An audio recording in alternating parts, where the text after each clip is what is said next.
Ed Sullivan was famous for never losing control. His show ran like a machine, steady, calm, unbreakable.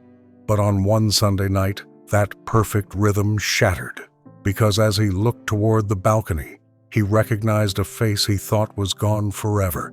A single moment of eye contact stopped him cold on live television. The orchestra waited. The cameras kept rolling, and millions of families at home watched Ed Sullivan, a man known for iron discipline, suddenly struggle to speak. No one understood why. Not the crew, not the audience, not even the performers waiting in the wings. What that quiet woman carried in her hands, and what her presence forced Ed to confront, would turn a simple Sunday broadcast into one of the most human moments in the history of American television. Because sometimes, in front of the whole country, a heart remembers what a script tries to forget. On December the 8th, 1963, the Ed Sullivan Theater rose to life the same way it had for years. The winter air outside was sharp, the kind that pushed people indoors early. Families across America gathered around their televisions, still carrying the heaviness of the nation's grief, but grateful for a familiar routine. And nothing felt more familiar than Ed Sullivan's measured presence. He was the steady metronome of Sunday nights, a host who rarely smiled, rarely stumbled, and never let anything interrupt the pace of his program. Backstage, the CBS crew moved with quiet confidence. They had run this choreography hundreds of times. Camera cables were coiled and taped down with practiced precision. The orchestra tuned with gentle bursts of brass. The stage manager's clipboard held a perfect lineup, a rising Motown group set to make their national debut, a seasoned Broadway cast rehearsing a medley, and a juggling act Ed personally approved earlier that afternoon. The audience filtered into their seats, coats folded over laps, conversations fading into an excited murmur as the house lights dimmed. There was comfort in this ritual. Ed Sullivan didn't offer surprises. He offered order, dependability. In a decade of unrest, he was the quiet anchor that steadied an entire generation. When Ed stepped onto the stage, the applause lifted like a wave. He nodded once, raised his cue cards, and began the show with his usual clipped rhythm. Everything moved as expected. Introduction, applause, performance. The camera angles followed their predetermined arcs. The orchestra hit each mark. From the control booth, the director watched the monitors with calm, almost casual attention. Nothing, absolutely nothing, suggested that this night would be any different. Yet something subtle stirred beneath the surface. During a commercial break, a stagehand noticed Ed looking upward, toward the balcony, not searching, not scanning, almost staring. The staff would later recall how strange it seemed. Ed Sullivan never broke focus. He never allowed distractions to interrupt the flow of a live broadcast. And yet, here he was, glancing toward the highest row as if he had just seen something out of place. But the show resumed. Ed returned to his script. The orchestra swelled, and the night carried on with all the polish millions expected. Still, that look toward the balcony lingered, a small flicker of something unspoken, barely visible, but real. The first crack in a perfect routine. The orchestra eased into a cheerful transition, a familiar musical bridge meant to carry viewers smoothly from one act to the next. Ed Sullivan lifted his cue cards, preparing to introduce the young Motown group waiting patiently behind the curtain. Everything in the theater was aligned with the cadence of live television, efficient, steady, predictable. And then, for the second time that night, Ed looked up. Not a quick glance, not the absent scan of a performer checking the room. A pause, a suspension. His eyes found the balcony as if drawn by something far stronger than instinct. No one in the audience noticed at first. The lights softened. The camera began its slow push toward Ed's face. But backstage, the stage manager leaned forward, sensing a break in rhythm. Something about Ed's posture shifted, a tension in the shoulders, a stillness in the jaw. It was the kind of tiny change only a crew who'd worked with him for years could immediately recognize. The control room watched him on the monitor, waiting for the first line of the introduction. Instead, Ed froze. It lasted less than 2 seconds, but on live television, 2 seconds can feel like a lifetime.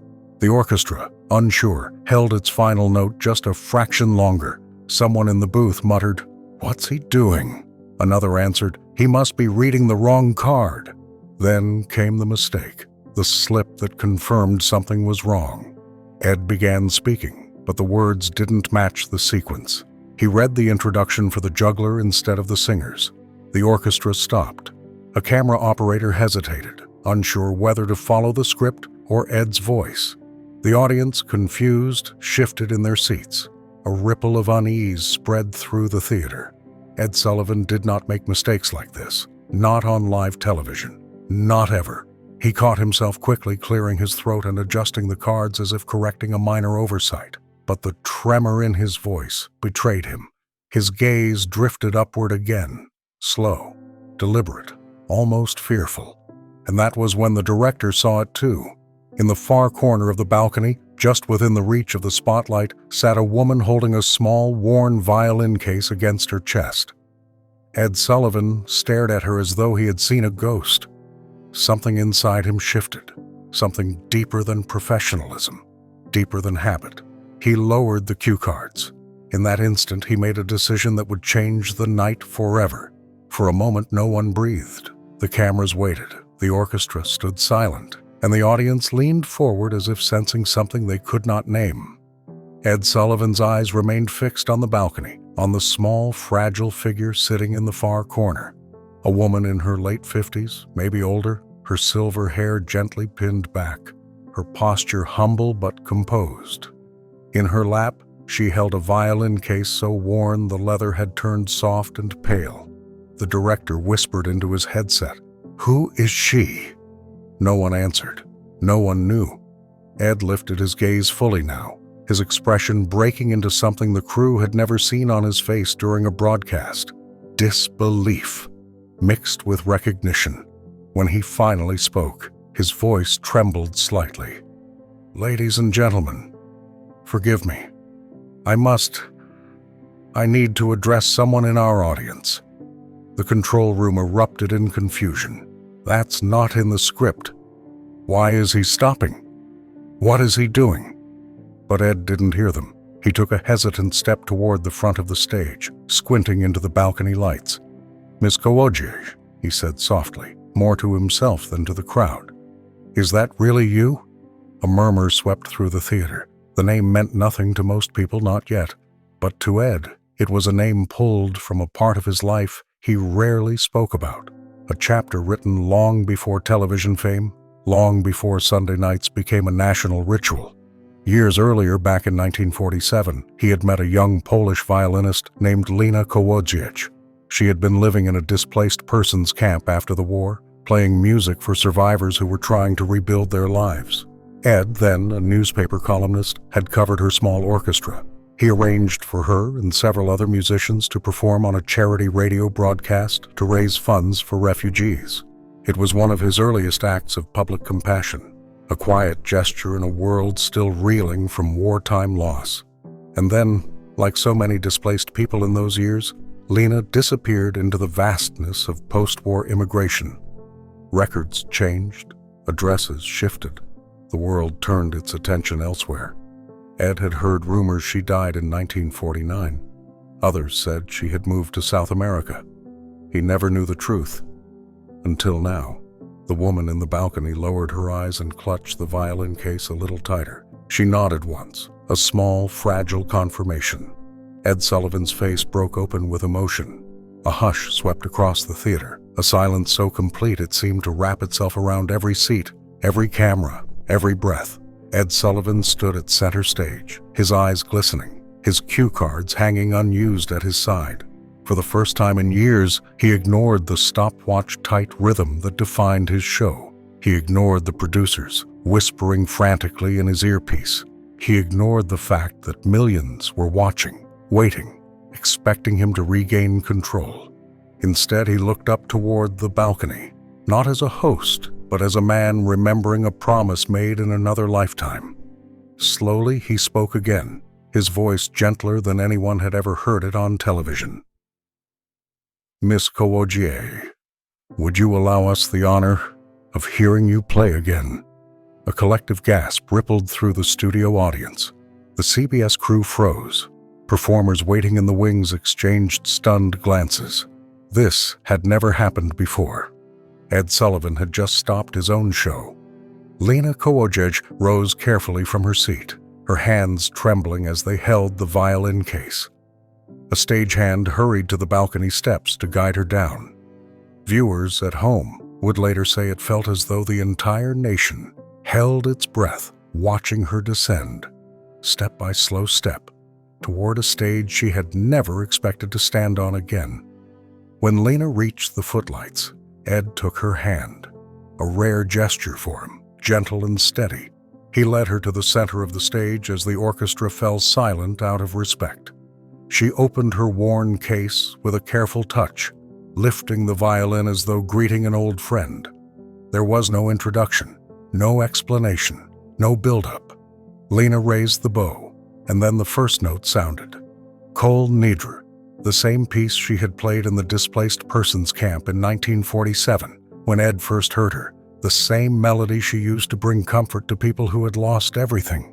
The sound was soft at first, fragile, almost weightless, but it carried across the theater with a purity that stilled every restless heart in the room. Her tone, shaped by years of hardship, rose and fell with aching beauty. She closed her eyes, and for a moment, time dissolved. Halfway through the piece, the camera caught Ed's face. He was crying, not a discreet tear, not the tight-jawed restraint he used at funerals or tributes. This was open, unguarded emotion, the kind he had never shown on live television. A man known for iron discipline, undone by a single human moment. As Lena drew her bow across the final trembling notes, the theater remained still enough to hear the soft echo of the violin fade into the rafters. For one suspended moment, it seemed as if the entire room, the cameras, the lights, the orchestra, even Ed himself, breathed in perfect unison. Then, as the last tone dissolved, something extraordinary happened. The audience rose. Not abruptly, not in the loud, celebratory way they often did for the biggest stars. This was different. A gentle, reverent standing ovation, as if the entire room understood it had just witnessed something sacred. People wiped their eyes. Performers backstage covered their mouths. Some of the crew, seasoned professionals who prided themselves on emotional distance, felt tears they didn't expect. Ed Sullivan stepped forward, still visibly shaken. He placed a hand on Lena's shoulder, a gesture overflowing with gratitude. "Thank you," he whispered, his voice thick, "for letting us hear you again." Millions watching at home saw a side of him they had never seen before. A host stripped of polish, revealing the softness that lived beneath decades of professional armor. It was raw, it was sincere, and it was unforgettable. In the control room, the phones began to ring. First a few, then dozens, then hundreds. Viewers asking who the violinist was, how they could help her, where they could send letters. By the next morning, CBS had received thousands of messages addressed simply to the lady in the balcony. Some enclosed donations. Others shared memories of their own immigrant parents and grandparents who never found their way back to their art. A quiet movement began. Churches, synagogues, musicians' communities reaching out to offer support. Lena, in her final weeks of life, was surrounded by more kindness than she had ever dreamed possible. Ed tried to resume the next week's broadcast as though nothing unusual had happened, but the memory lingered in every word he spoke. In a brief, unrehearsed moment at the top of the show, he admitted softly, "Last Sunday reminded us that behind every performance, there is a person." He never elaborated. He didn't need to.